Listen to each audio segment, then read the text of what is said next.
I can just imagine the setting when the leader of the Conservatives sat down with the napkin he wrote his housing plan upon and thought, what can I do to address the housing crisis? Welcome back to Moose on the Loose. Today we've got a video from the House of Commons where Sean Fraser, the housing minister, the man is so arrogant.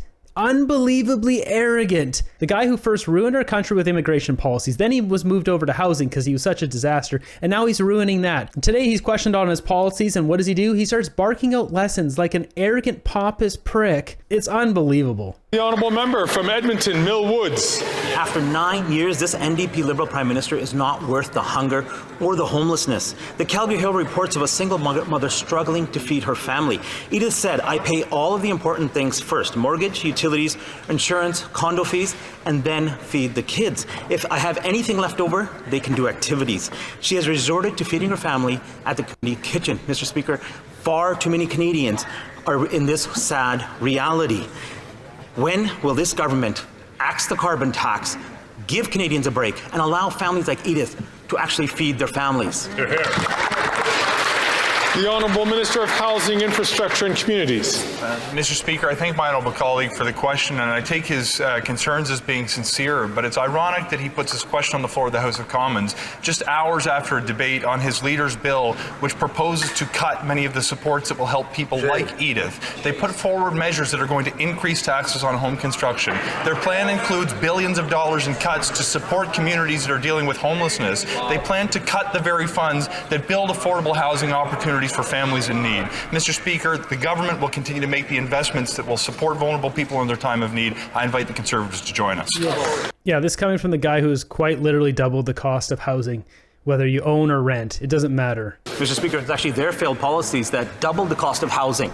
We would cut carbon tax and allow families like Edith to actually afford to pay for groceries. And after 9 years, this NDP Liberal Prime Minister is not worth the hunger or the homelessness. And according to the Salvation Army, 26% of Canadians are skipping or reducing their meals because they can't afford 26% are skipping meals or reducing. 26% of 41 million people. That's insane. to buy groceries, and 1 in 4 Canadians are skipping meals so they can afford for their children to have food. Their out-of-control spending and the carbon tax are driving Canadians into poverty. When will they cut the carbon tax and give Canadians a break? 26%, 1 in 4. That's 10 million Canadians. Infrastructure. Mr. Speaker, it is disingenuous in the extreme for the honourable colleague to argue that the very measures that put more money in the pockets of vulnerable people are driving the concerns that they are experiencing now. Yet at the same time, he's putting forward a plan, standing behind his leader, who wants to make sure that we cut programs that are building affordable housing, to cut funding that's going to cities, to cut programs that are supporting vulnerable families, whether that's programs to provide affordable childcare, whether that's programs to provide dental care, whether that's programs to provide essential medicines to people in need. Mr. Speaker, it takes investments to support the vulnerable Canadians that live in our communities. We're going to make them. Our government presented Canadians with a housing plan that will increase the housing supply across the country. A core measure of the plan is the removal of GST off of new apartments, student housing, and cooperatives. Earlier today, the House debated the Conservative leader's housing plan, Bill C-356. Mr. Speaker, this bill would actually put the tax back on the construction of middle-class apartments.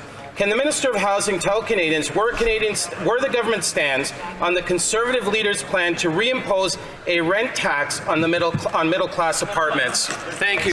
Rent tax. This is all liberal garbage. Bootlicker comments like this. Oh, please, Minister, tell us what you'll do. Oh, this is embarrassing. Mr. Speaker, I thank my honourable colleague for the question. I can just imagine the setting when the leader of the Conservatives sat down with the napkin he wrote his housing plan upon and thought, what can I do to address the housing crisis? Idea 1, raise taxes on home construction. You can't make this stuff up, Mr. Speaker, but wait, that's not all. They also plan to cut funding for affordable housing. They also plan to cut funding for cities that build more housing, and they plan to cut the measures that are going to make it easier for young people to buy their first home. When you look at the Conservative leader's private member's bill, you won't find a housing plan. You'll find a disaster. You can't make this stuff up, Sean Fraser, man. You ruin the immigration system, then you ruin the housing system, then you make stupid jokes about writing plans on napkins, and you got all these fools around you. You got Gabo and Wilkinson like, like, it's just embarrassing. You guys are getting paid $300,000 a year to just sit there and chuckle while Canadians are actually living in tents. You talk about the Conservatives' plan would be a disaster when we're living a disaster. You've caused a disaster. You're a disgrace to Canadian history. Cut the crap with the smug responses and actually get to work at fixing the problem. After 9 years, this NDP Liberal Prime Minister is not worth the hunger and homelessness. Mr. Speaker, a recent CBC report highlighted the reality for people living in Thunder Bay. There, neighbors are having to share groceries and other essentials just to be able to get by. Now, realizing that Canadians are struggling and that their plan has received a failing grade from the Poverty Report Card, will this Prime Minister finally axe the carbon tax and stop his inflationary spending to bring home lower prices for all Canadians? Nope, he will not. The Honourable Mr. Speaker, I never hear ideas from the Conservatives about making more investments to support vulnerable people. I never hear ideas from the Conservatives that will actually result in more homes being built. It's cut, cut, cut every step of the way. They do not want to put measures in place that will help vulnerable Canadians. We absolutely will. Mr. Speaker, the Minister can try to deflect and deny as much as he wants, but the fact of the matter is, after 9 years, it's his government's policies that have caused hunger and homelessness to rise. Now, 1 in 4 Canadians are struggling to put food on the table. People are spending over 30% of their incomes on housing alone, Mr. Speaker. This is the NDP Liberal plan in action. How can they possibly believe that their plan is working? Yeah, exactly. Communities. Mr. Speaker, he wants to talk about our policies on affordability. How about the Canada Child Benefit that puts more money in the pockets of 9 out of 10 Canadian families and stop sending child care checks to millionaires? Yet his party voted against it. Let's look at the change that restored the age of retirement to 65 from 67. His party voted against it. Let's look at the guaranteed income supplement for low-income single seniors increasing by up to $947. His party voted against it. Let's look at the student loan forgiveness measures for healthcare professionals that work in communities like mine. Their party votes against it. Every time they have a chance to help someone, they say no. Mr. Speaker, this NDP Liberal government is receiving a failing grade in Newfoundland and Labrador. Back home, according to Food Banks Canada and its annual poverty report card, almost half are paying more than 30% of their earnings to house themselves. 40% are worried about feeding themselves. Mr. Speaker, after 9 years, this NDP Liberal Prime Minister is not worth the hunger and the homelessness. So will he listen to the premiers who begged him to axe the tax so that people can feed and house themselves? 9 years of this Liberal NDP government, Canadians are hungry and homeless. In the Minister of Housing's own backyard, 10 people are going homeless every single week. 1 in 4 Canadians feel they don't even have enough money to live. Canadians are spending 64% of their income on housing, which under that Prime Minister has doubled. While 10 cities become normal and they gaslight Canadians and tell them they've never had it so good, Conservatives are fighting. So when will they wake up and vote in favour of our build homes, not bureaucracy bill? Mr. Speaker, my honourable colleague would like to talk about my community. I want to take an opportunity to thank the service providers at shelters like Viola's Place. I want to thank you to our partners at Cody's Place who are benefiting from a multi-million-dollar investment to build more. You're going to thank a bunch of places picking up the slack for your failures, stupid loser.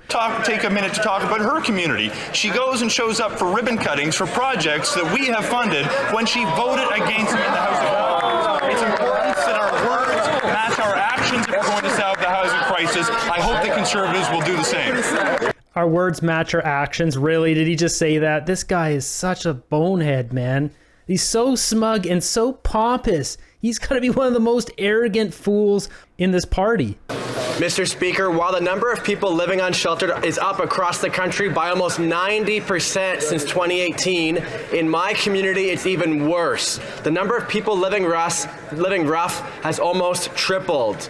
A recent PBO report shows this government is investing less than 1/7 of what is needed to even cut the rate of chronic homelessness in half. This government seems to have billions to subsidize the largest companies in the country. When will they do better by those living unsheltered and commit the funds they need to close this gap? The Honourable Minister of Housing, Infrastructure and Communities. Mr. Speaker, I thank my colleague for his question and for his advocacy on behalf of the most vulnerable who call his part of the country home.